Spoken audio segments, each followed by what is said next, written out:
بسم الله الرحمن الرحيم. ألف لام را، تلك آيات الكتاب المبين. إنا أنزلناه قرآنا عربيا لعلكم تعقلون. نحن نقص عليك أحسن القصص بما أوحينا إليك هذا القرآن وإن كنت من قبله لمن الغافلين. إذ قال يوسف لأبيه يا أبت إني رأيت 11 كوكبا والشمس والقمر رأيتهم لي ساجدين. قال يا بني لا تقصص رؤياك على إخوتك فيكيدوا لك كيدا إن الشيطان للإنسان عدو مبين. وكذلك يجتبيك ربك ويعلمك من تأويل الأحاديث ويتم نعمته عليك وعلى آل يعقوب كما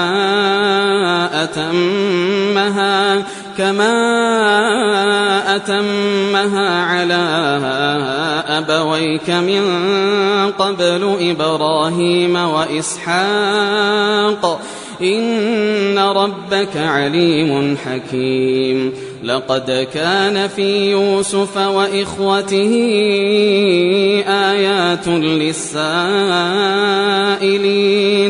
إذ قالوا ليوسف وأخوه أحب إلى أبينا منا ونحن عصبة إن أبانا لفي ضلال مبين. اقتلوا يوسف أو اطرحوه أرضا يخل لكم وجه أبيكم وتكونوا من بعده قوما صالحين. قال قائل منهم لا تقتلوا يوسف وألقوه في غيابة الجب يلتقطه بعض السيارة إن كنتم فاعلين. قالوا يا أبانا ما لك لا تأمنا على يوسف وإنا له لناصحون. أرسله معنا غدا يرتع ويلعب وإنا له لحافظون. قال إني ليحزنني أن تذهبوا به وأخاف أن يأكله الذئب وأنتم عنه غافلون. قالوا لئن أكله الذئب ونحن عصبة إنا إذا لخاسرون.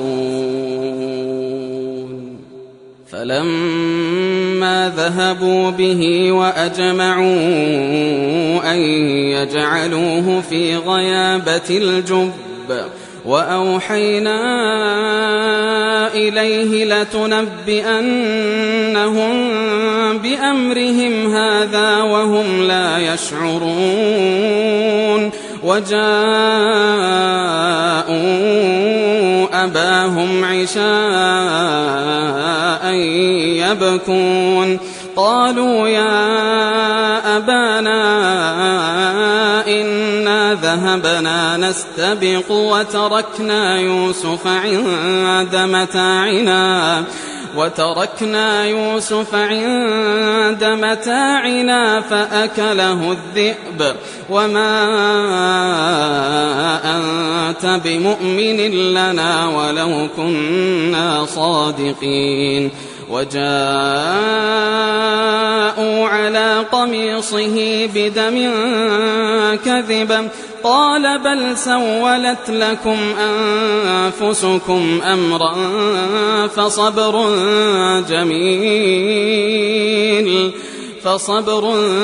جميل والله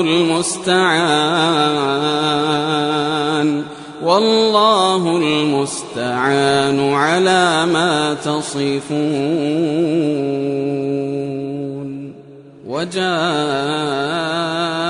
سيارة فأرسلوا واردهم فأدلى دلوه قال يا بشرى هذا غلام وأسروه بضاعة والله عليم بما يعملون وشروه بثمن بخس دراهم معدودة وكانوا فيه من الزاهدين. وقال الذي اشتراه من مصر لامرأته أكرمي مثواه عسى أن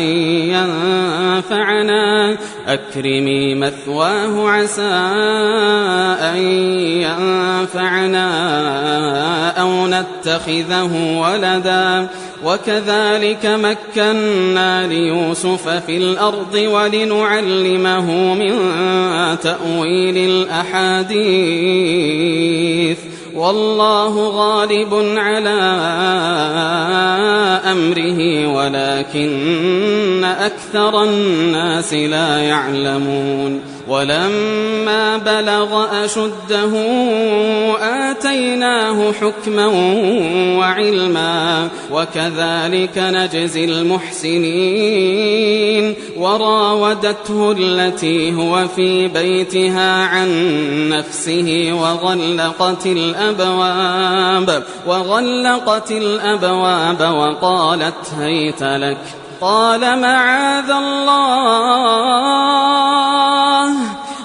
معاذ الله إنه ربي أحسن مثواي إنه لا يفلح الظالمون. ولقد همت به وهم بها لولا أن رأى برهان ربه كذلك لنصرف عنه السوء والفحشاء إنه من عبادنا المخلصين. واستبق الباب وقدت قميصه من دبر وألف يا سيدها لدى الباب قالت ما جزاء من أراد بأهلك سوءا إلا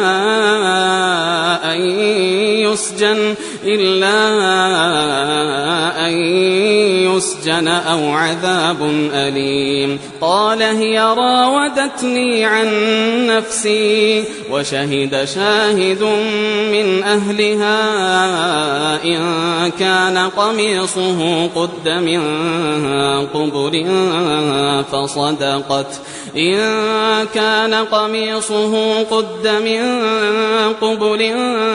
فصدقت وهو من الكاذبين.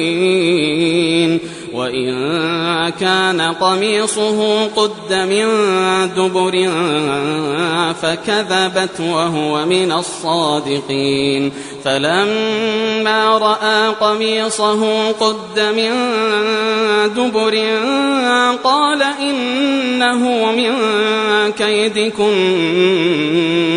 إن كيدكن عظيم. يوسف أعرض عن هذا واستغفري لذنبك إنك كنت من الخاطئين. وقال نسوة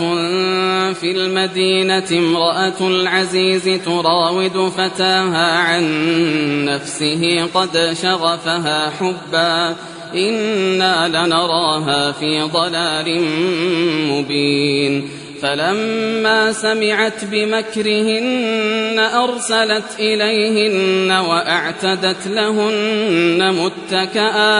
وأعتدت لهن متكأ وآتت كل واحدة منهن سكينا وقالت اخرج عليهن فلما رأينه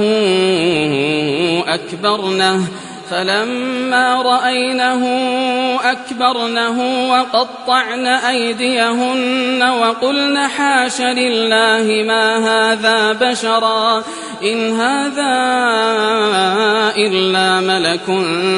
كريم قالت فذلكن الذي لمتنني فيه ولقد راودته عن نفسه فاستعصم ولئن لم يفعل ما آمره ليسجنن وليكون من الصاغرين قال رب السجن أحب إلي مما يدعونني إليه وإلا تصرف عني كيدهن أصب إليهن وأكن من الجاهلين فاستجاب له ربه فصرف عنه كيدهن إنه هو السميع العليم ثم بدا لهم من بعد ما رأوا الآيات ليسجننه حتى حين ودخل معه السجن فتيان قال أحدهما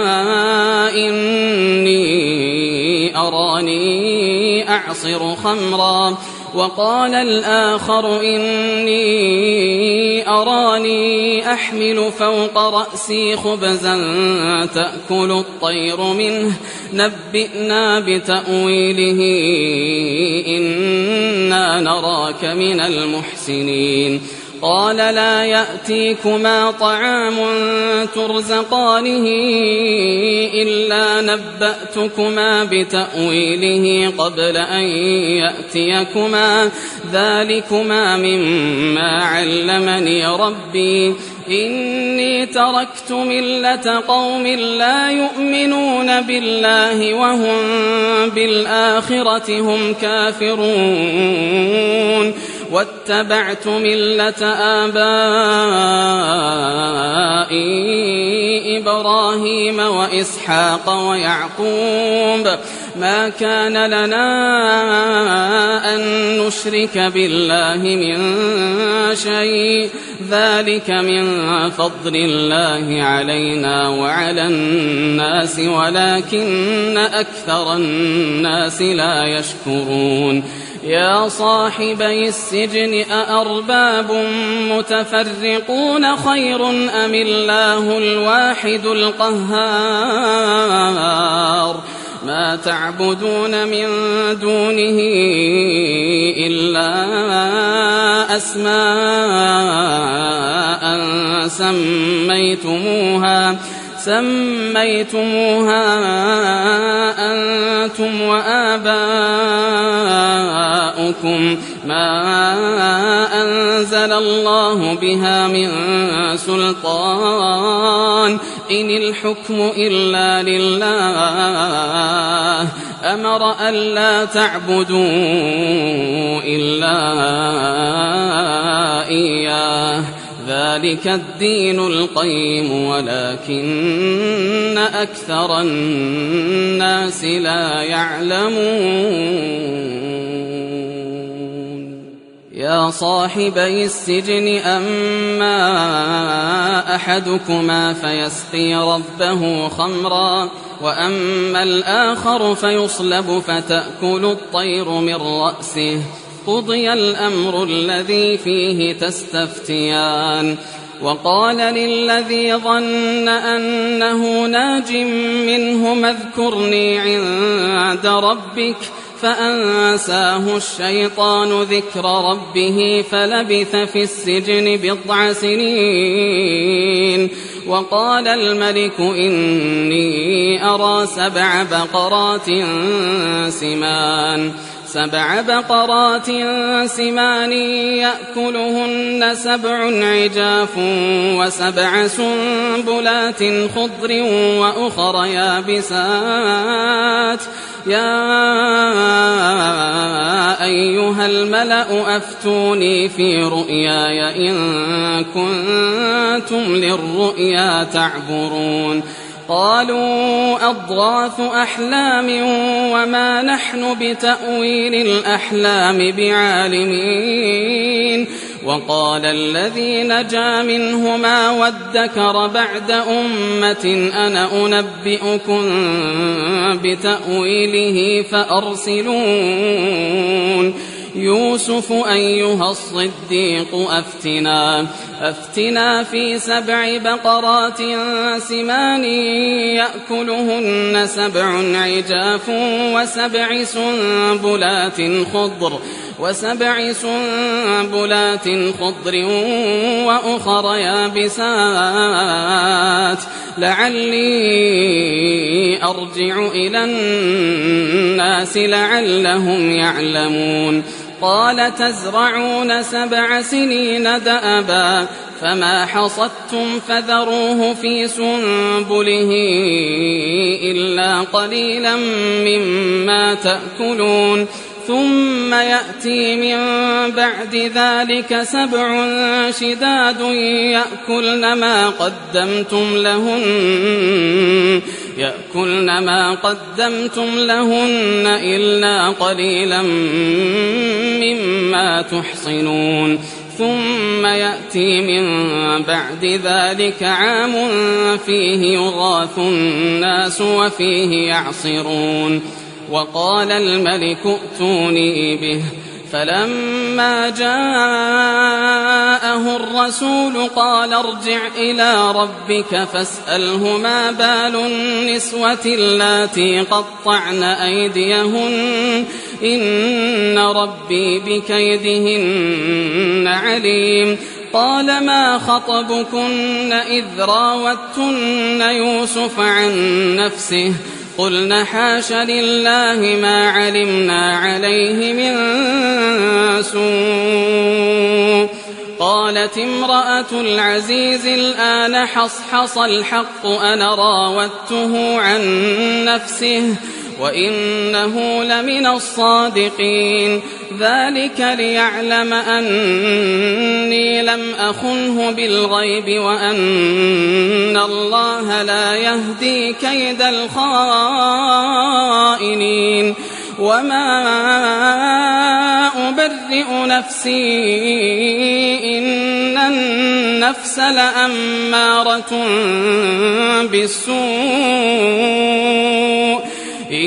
النفس لأمارة بالسوء إلا ما رحم ربي إن ربي غفور رحيم وقال الملك ائتوني به أستخلصه لنفسي فلما كلمه قال إنك اليوم لدينا مكين أمين قال اجعلني على خزائن الأرض إني حفيظ عليم وكذلك مكنا ليوسف في الأرض يتبوأ منها حيث يشاء نصيب برحمتنا من نشاء ولا نضيع أجر المحسنين ولأجر الآخرة خير للذين آمنوا وكانوا يتقون وجاء إخوة يوسف فدخلوا عليه فعرفهم وهم له منكرون ولما جهزهم بجهازهم قال ائتوني بأخ لكم من أبيكم ألا ترون أني أوفي الكيل وأنا خير المنزلين فإن لم تأتوني به فلا كيل لكم عندي ولا تقربون قالوا سنراود عنه أباه وإنا لفاعلون وقال لفتيانه اجعلوا بضاعتهم في رحالهم لعلهم يعرفونها إذا انقلبوا إلى أهلهم لعلهم يرجعون فلما رجعوا إلى أبيهم قالوا يا أبانا منع منا الكيل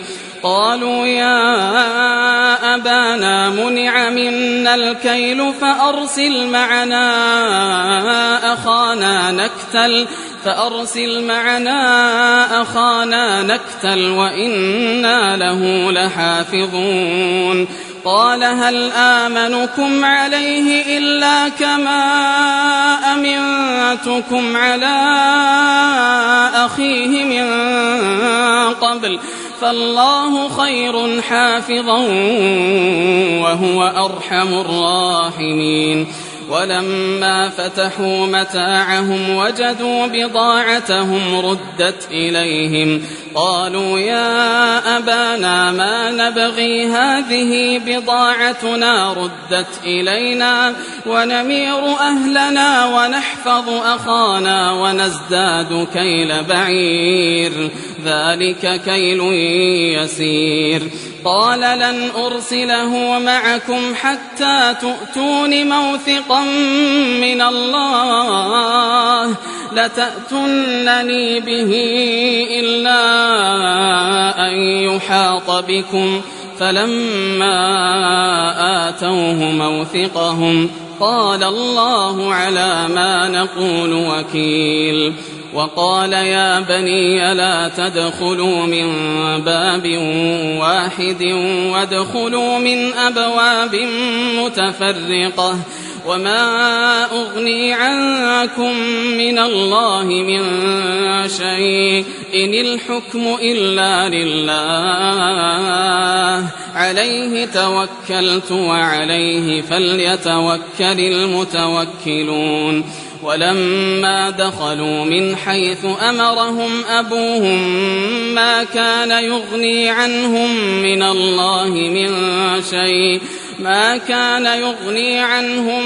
الله من شيء إلا حاجة في نفس يعقوب قضاها وإنه لذو علم لما علمناه ولكن أكثر الناس لا يعلمون ولما دخلوا على يوسف آوى إليه أخاه قال إني أنا أخوك فلا تبتئس بما كانوا يعملون فلما جهزهم بجهازهم جعل السقاية في رحل أخيه ثم أذن مؤذن أيتها العير إنكم لسارقون قالوا وأقبلوا عليهم ماذا تفقدون قالوا نفقد صواع الملك ولمن جاء به حمل بعير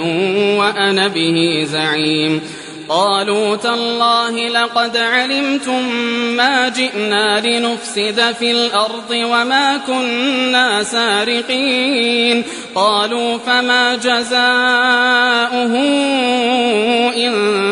كنتم كاذبين قالوا جزاؤه من وجد في رحله فهو جزاؤه كذلك نجزي الظالمين فبدأ بأوعيتهم قبل وعاء أخيه ثم استخرجها من وعاء أخيه كذلك كدنا ليوسف ما كان ليأخذ أخاه في دين الملك إلا أن يشاء الله نرفع درجات من نشاء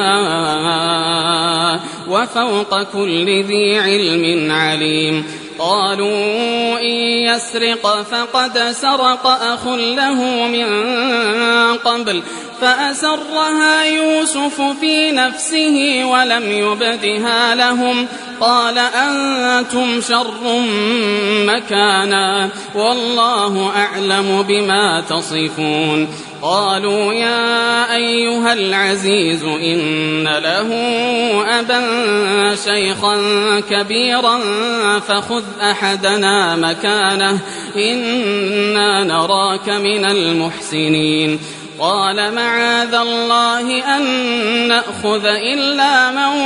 وجدنا متاعنا عنده إنا إذا لظالمون فلما استيئسوا منه خلصوا نجيا قال كبيرهم ألم تعلموا أن أباكم قد أخذ عليكم موثقا من الله ومن قبل ما فرطتم في يوسف فلن أبرح الأرض حتى يأذن لي أبي أو يحكم الله لي وهو خير الحاكمين ارجعوا إلى أبيكم فقولوا يا أبانا إن ابنك سرق وما شهدنا إلا بما علمنا وما كنا للغيب حافظين واسأل القرية التي كنا فيها والعير التي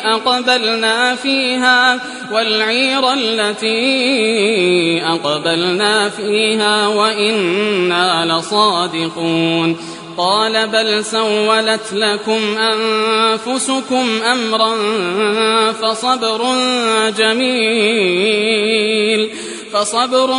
جميل عسى الله أن يأتيني بهم جميعا إنه هو العليم الحكيم وتولى عنهم وقال يا أسفا على يوسف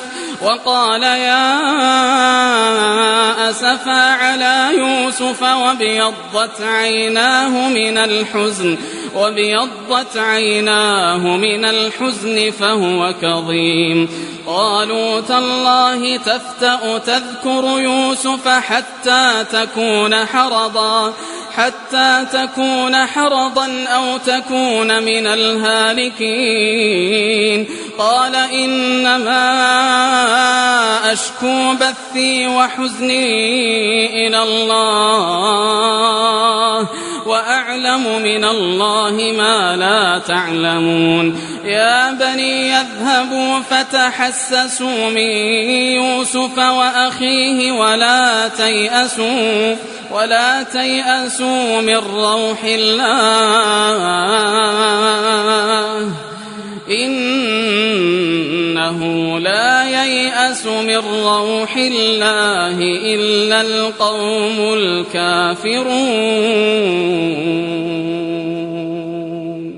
فلما دخلوا عليه قالوا يا أيها العزيز مسنا وأهلنا الضر وجئنا ببضاعة مزجاة فأوف لنا الكيل وتصدق علينا إن الله يجزي المتصدقين قال هل علمتم ما فعلتم بيوسف وأخيه إذ أنتم جاهلون قالوا أئنك لأنت يوسف قال أنا يوسف وهذا أخي قد من الله علينا إنه من يتق ويصبر فإن الله لا يضيع أجر المحسنين قالوا تالله لقد آثرك الله علينا وإن كنا لخاطئين قال لا تثريب عليكم اليوم يغفر الله لكم وهو أرحم الراحمين اذهبوا بقميصي هذا فألقوه على وجه أبي يأت بصيرا وأتوني بأهلكم أجمعين. ولما فصلت العير قال أبوهم إني لأجد ريح يوسف لولا أن تفندون. قالوا تالله إنك لفي ضلالك القديم. فلما أن جاء البشير ألقاه على وجهه فارتد بصيرا قال ألم أقل لكم إني أعلم من الله ما لا تعلمون. قالوا يا أبانا استغفر لنا ذنوبنا إنا كنا خاطئين. قال سوف أستغفر لكم ربي إنه هو الغفور الرحيم. فلما دخلوا على يوسف آوى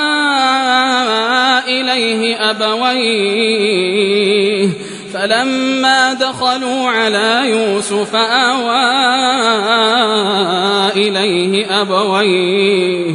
وقال ادخلوا مصر إن شاء الله آمنين. ورفع أبويه على العرش وخروا له سجدا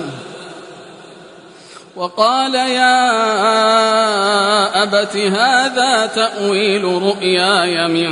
قبل قد جعلها ربي حقا وقد أحسن بي إذ أخرجني من السجن وجاء بكم من البدو من بعد أن نزغ الشيطان بيني وبين إخوتي إن ربي لطيف لما يشاء إنه هو العليم الحكيم. رب قد آتيتني من الملك وعلمتني من تأويل الأحاديث فاطر السماوات والأرض أنت ولي في الدنيا والآخرة توفني مسلما وألحقني بالصالحين. ذلك من أنباء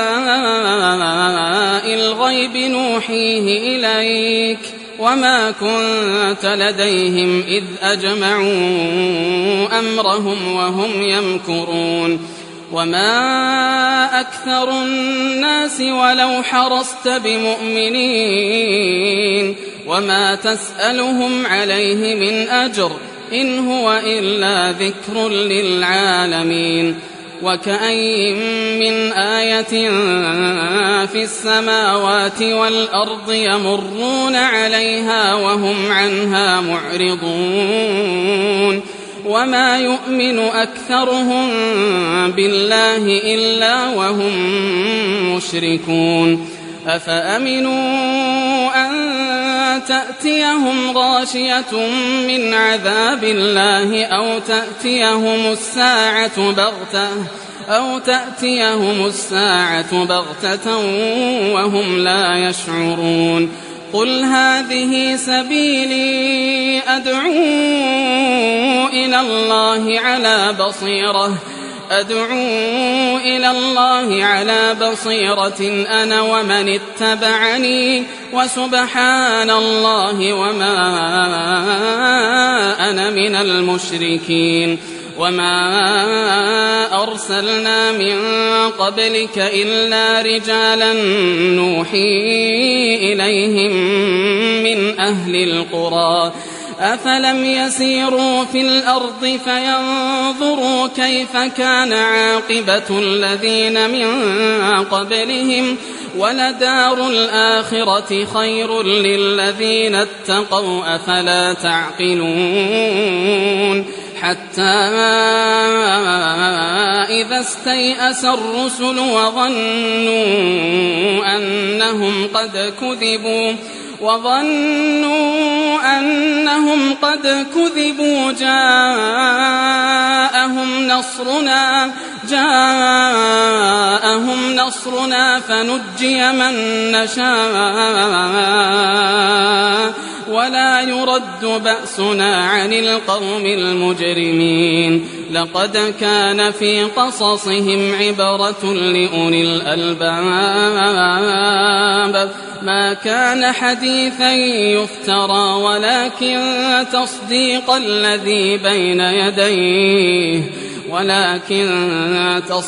الذي بين يديه وتفصيل كل شيء